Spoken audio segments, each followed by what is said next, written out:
नमस्कार, आपके अपने YouTube channel focus India TV में आपका स्वागत है। किसानों को सपोर्ट करने के लिए इस वीडियो को ज़्यादा से ज़्यादा लाइक करो, शेयर करो और सब्सक्राइब करना ना भूलें और कमेंट ज़रूर करें कि यह वीडियो कैसी लगी आप लोगों को। सर छोटू राम कहा करते थे, ऐ बोले किसान मेरी दो बात ले मान, एक बोलना ले सीख, दूसरा दुश्मन ले पहचान। बुजुर्गों साथियों, आज फिर वही दौर 1906 वाला हमारे सामने आ खड़ा हुआ। इतिहास के पन्ने पलट रहे हैं, इतिहास अपने आप को दोहरा रहा है। उस टाइम भी ये 3 काले कानून आप लोगों के सामने आए थे और इसका विरोध सरदार अजीत सिंह और सरदार किशन सिंह ने किया था, जो शहीद आजम भगत सिंह के पिताजी और चाचाजी थे। अगर वो इन 3 काले कानूनों का विरोध नहीं करते तो आज आप लोग अपनी ही जमीनों पर मजदूर बन के रह जाते। और उस टाइम पे उन्होंने नारा दिया था, पगड़ी संभाल जटा। आज फिर वही टाइम हमारे सामने फिर दोहरा रहा है। आप लोगों की कभी भी बात आई, सर छोटू राम ने आप लोगों की जगह जगह पे मदद करने का काम किया। सन 1911 में सर छोटू राम ने वकालत शुरू की, यही रोहतक से चौधरी लालचंद और सर छोटू राम ने इकट्ठे वकालत शुरू की थी। तो उस टाइम पे चौधरी साहब ने अपना अस्तित्व ऐसा बनाया आप लोगों के लिए, कोई भी बात होती चौधरी साहब आप लोगों को फ्री सलाह देने का काम किया। झूठे मुकदमे छल कपट, इस चीज से चौधरी साहब दूर रहे। और उस टाइम पे तब आप कचहरी में जाते थे तो वकील के और आपके बीच में एक बहुत बड़ा दायरा होता था। वकील लोग आप लोगों के लिए कुर्सी नहीं देते थे, आप लोगों के नीचे बैठाया जाता था। तो सर छोटू राम ने उस समय वहां पे होक्के का भी प्रबंध किया और आप लोगों के साथ जमीन पर बैठकर होक्का भी पीते। तो सभी वकीलों में इतनी नाराजगी बढ़ गई कि भाई सर छोटू राम ने तो हमारी इज्जत खराब कर दी, ये इन अनपढ़ जमींदारों के साथ बैठ के और होक्का पीता है।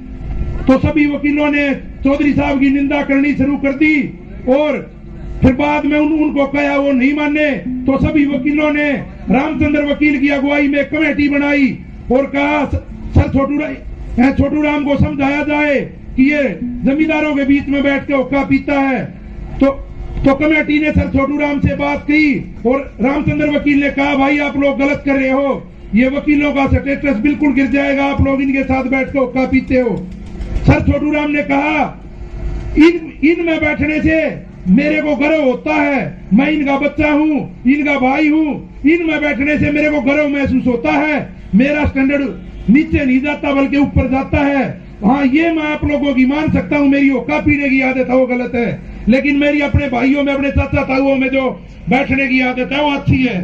फिर बात आई सन 1935 की, आप लोगों के लिए किसान जमींदार के लिए अलग से भागीदारी हो, उसके लिए कानून बनवाने की बात आई।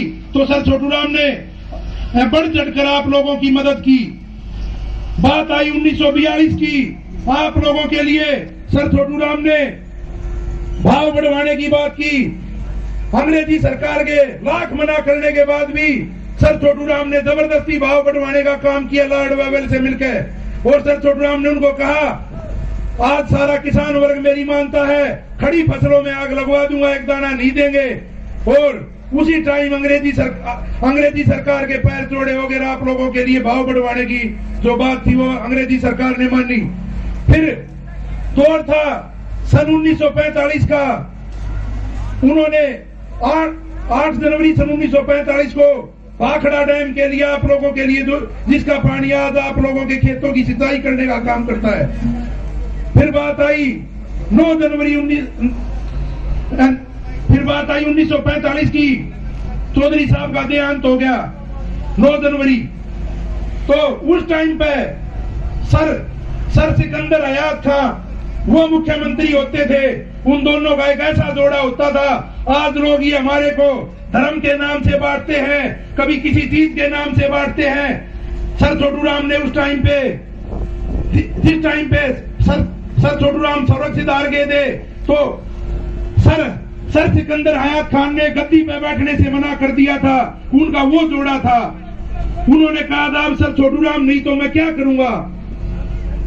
तो बुजुर्गों साथियों, ये लोग तो आपको बार बार आप लोगों के बीच में आएंगे, कोई भी सरकार हो, आज की सरकार हो या पुरानी सरकार हो, सभी ने हमारा शोषण करने का काम किया है। और इस सरकार ने तो हमारे साथ औरों से भी ज्यादा शोषण करने का काम किया है। और मैं ये भी चाहूंगा, कल हमारी इन लोगों के साथ वार्ता है, भगवान इनको सद्बुद्धि दे और ये मान जाए। बात थी उस समय की, सर छोटूराम को कहा गया कि आपका बेटा नहीं है। उस टाइम सर छोटूराम तुरंत लाल पीले हो गए और कहने लगे हल पर हथेली रखने वाला, पलवल से पेशावर तक जिसके कुर्ते से पसीने की गंध और मेहनत की गंध आती है, खुशबू आती है, वो सब मेरे बेटे हैं। तो उनका आप लोगों से इतना लगाव था। और फिर आई बात जन्मदिन मनाने की, सर छोटूराम ने ये कहा था, उनका जन्मदिन 24 नवंबर 1881 में था। और उन्होंने कहा था मेरा जन्मदिन आप लोग उस दिन मनाना जिस दिन हमारी फसलें लहलाती हो। उन्होंने कहा था मेरा जन्मदिन बसंत पंचमी वाले दिन मनाना, क्योंकि सब भाइयों की, किसानों की फसलें उस टाइम पे हरी भरी होती हैं और बिल्कुल हरी भरी और फूलों में लथपथ होती है, लहलाती है। तो मेरा जन्मदिन उस दिन मनाना, सभी भाइयों की फसलें हरी भरी हो, वो बिल्कुल आप लोगों पे समर्पित थे। और हमने आज ये पूरे समाज ने आज हमने फैसला भी लिया है कि आने वाली 16 फरवरी को सर छोटूराम का जन्मदिन मनाने का काम सर छोटूराम धाम गड्डी चापला में करेंगे और एक इतने विशाल समारोह के रूप में करेंगे, एक त्योहार के रूप में करेंगे कि पूरा देश और विदेश उस प्रोग्राम को देखेगा। क्योंकि हमने अपने बच्चों में संस्कार डालने हैं सर छोटूराम वाले। अगर हम कहीं न कहीं उस रास्ते से भटक गए थे तो ये ताकतें हमारे ऊपर हावी हुई। जिस टाइम पे एमएसपी और मंडी व्यवस्था सर छोटूराम ने लागू की, उस टाइम पे भी ये जो विपक्ष वाले लोग हैं इन्होंने काफी हल्ला मचाया। जो आरएसएस वाले इनने भी बहुत ज्यादा हल्ला मचाया, कहा ये सर छोटूराम गलत कर रहा है, ये तो बिल्कुल हिटलर वाला काम कर रहा है। तो सर छोटूराम ने उस टाइम पे भी इन लोगों को कहा था, जब इस देश में युवती रह सकते हैं तो हिटलर क्यों नहीं। युवती का नाम बुजुर्गों साथियों सर छोटूराम ने इन आरएसएस वालों को दिया था कि तब इस देश में युवती रह सकते हैं तो हिटलर क्यों नहीं।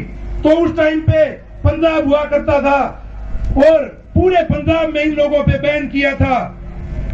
जिस टाइम पे सर छोटूराम या मंत्री होते थे, उस टाइम पे उड़ीसा के मुख्यमंत्री हरे कृष्णा आए थे। तो उन्होंने भी पूरे देश में ये कहा कि आज पूरे देश को पंजाब का अनुसरण करना चाहिए उद्योग धंधों में, क्योंकि उद्योग का भी मंत्रालय सर छोटूराम के पास था। आपके लिए कभी भी बात आई, उन्होंने अनेक कार्य करने का काम किया है। 1939 के अखबार स्टैंडर्ड, हिंदुस्तान स्टैंडर्ड में भी जब बात आई हरियाणा की, तो पूरे देश को हरियाणा का अनुसरण करने की बात कही। बात आई 1935 की, तब सूदखोरों से आप लोगों का पीछा छुटवाने की बात थी, बंधुआ मजदूरी से और न सूदखोरों से। तब ये लोग आप लोगों को पैसे देते थे और उसको वसूलते ही रहते थे। उस टाइम चौधरी साहब ने कानून बनाया, जिसके पैसे डबल डालिए उससे आगे समझो उसका कर्जा माफ है। बात आई 1940 की, अधिनियम कानून बनाने की, तो भी सर छोटूराम ने आप लोगों के लिए अनेकों बार अनेकों लड़ाई लड़ी। फिर बात आई चौधरी चरण सिंह की, आप लोगों के भाव बढ़ाए, तब भी इस विपक्ष ने, पूरे विपक्ष ने बहुत ही हल्ला मचाया कि चौधरी साहब गलत कर रहे हैं। लेकिन चौधरी साहब ने सबको बुलाया, मेरे सामने आओ और बात करो। तो चौधरी साहब ने कहा कि मैंने फसलों के दाम जायज बढ़ाए हैं, आप मेरे सामने बैठो। सामने सारा मीडिया बैठ गया, विपक्ष बैठ गया। तो चौधरी साहब ने एक सवाल पूछा, अगर आप लोग अगर जमींदार के बारे में जानते हो तो ये बताओ ऊंट को ताकड़ कैसे बांधी जाती है। तो बुजुर्गों किसी के पास जवाब नहीं मिला। तो सर छोटूराम ने चौधरी चरण सिंह ने कहा, मैं फसलों के दाम बढ़ा सकता हूं क्योंकि मैं जमींदार का बेटा हूं और मेरे को पता है एक एकड़ में इतनी लागत लगती है और इतना मुनाफा होना चाहिए, मैंने जायज दाम बढ़ाए हैं, कोई गलत काम नहीं किया। और किसान ने जब भी देश पर आफत पड़ी तो बार बार किसान ने आगे आके इस देश की मदद करने का काम किया है। बात हो सन 1965 की, श्री लाल बहादुर शास्त्री ने आप लोगों को नारा दिया था, जय जवान और जय किसान, प्रणाम उस जवान को जो जिए जो देश के लिए, प्रणाम उस किसान को, ना प्रणाम उस किसान को जो जिए जो देश के लिए, प्रणाम उस जवान को जो मरे जो देश के लिए।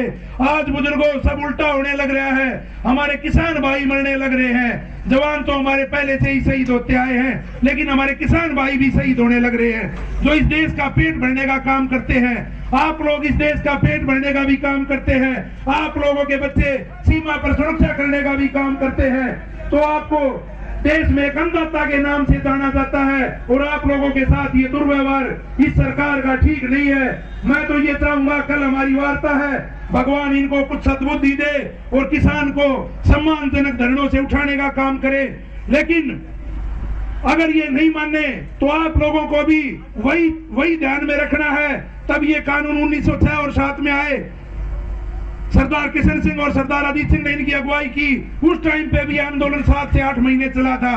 तो आप लोगों को मजबूत भी रहना है और आप लोगों की तादाद पूरे हिंदुस्तान से इतनी बड़ी तादाद होगी, आप लोग उसको अच्छे से संभाल लेना।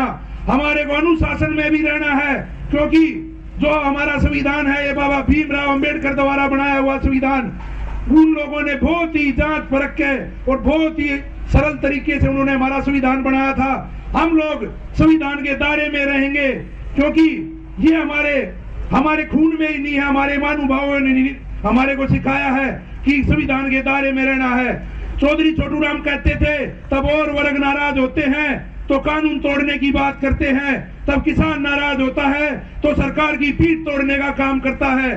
तो बुजुर्गों, हमने कानून भी नहीं तोड़ना और व्यवस्था को भी संभालना है। हमारी जिम्मेवारी और सबसे बड़ी बनती है बुजुर्गों, क्योंकि रोहतक, झज्जर और सोनीपत हम बिल्कुल दिल्ली के लगते हुए हैं, तो हमारी जिम्मेवारी औरों से बड़ी बनती है। हमने इस आंदोलन को शांतिमय रखना है, क्योंकि जो आंदोलन लंबे चले हैं और शांतिमय आंदोलन हुए हैं, उनमें सब में आप लोगों की जीत हुई है और अब की बार भी 100% आप लोगों की जीत होगी। कोई आपको रोक नहीं सकता और आप लोगों का सैलाब इतना बड़ा होगा। हमने खाली अनुशासन बना के रखना है और हम घर घर जाकर लोगों को जगाने का काम करते हैं। मैं सभी गांव में भी सभा करता हूं और आपके आशीर्वाद से भिवानी हो या पलवल हो या शाहजहांपुर बॉर्डर हो या बावड़ 84 हो या यमुनानगर हो, मैंने पूरे हरियाणा का बुजुर्गों आपके आशीर्वाद से भ्रमण कर रहा हूं उस दिन से। तो मैंने सारा हमने रिकॉर्ड देख लिया। आप लोग यूं मजबूती से बने रहो, आप लोगों के पीछे इतना बड़ा जन सैलाब है कि आप लोगों ने उसको अच्छे से संभाल लिया और अनुशासन में रख लिया, तो आपकी जीत 99% तो 26 जनवरी को हो जाएगी। बुजुर्गों, किसी भाई के अभी बहकावे में नहीं आना है। कोई भाई भड़काऊ भाषण दे या सरकार का आदमी आके हमारे बीच में किसी भी आदमी को घुसाकर सरकार हमारे बीच में कोई भड़काऊ बात करवा दे तो उसको उठा के प्रशासन को सौंप देंगे, उसको अपने बीच में नहीं रखना है। क्योंकि हमने इस आंदोलन को अपनी शहादतें दे के सींचा है। आज हमारी 125 शहादत हो चुकी है बुजुर्गों, ये शहादतें हम खराब नहीं जाने देंगे। हम संविधान के दायरे में रहकर अपनी आवाज को यूं ही बुलंद रखेंगे और सभी को घर से आना है। खाली एक आदमी पशुओं के लिए रहना चाहिए और साथ में हमारी बहन बेटी भी हमारे साथ चलेंगी, क्योंकि पशु बेजुबान चीज है, उसकी संभाल के लिए तो एक आदमी घर में चाहिएगा जो पशुओं को चारा और पानी पिला सके। और नहीं तो सबको चलना है, घर में ट्रैक्टर मोटरसाइकिल जो भी साधन है सबको तिरंगा लगा के चलना है। क्यों हमारे देश की जब पहली परेड हुई थी, देश आजाद हुआ था, पहली परेड शायद 1952 में जो परेड हुई थी उसमें सभी ट्रैक्टरों में परेड हुई थी, तो उस टाइम पे भी देश का सम्मान बढ़ा था, कोई घटने की बात नहीं थी। और ये हमारी अभी ये कल वार्ता है, उसके बाद जो भी रूपरेखा तैयार होगी आपको परसों सारी रूपरेखाएं बता दी जाएंगी, कैसे कैसे चलना है, क्या सिस्टम रखना है।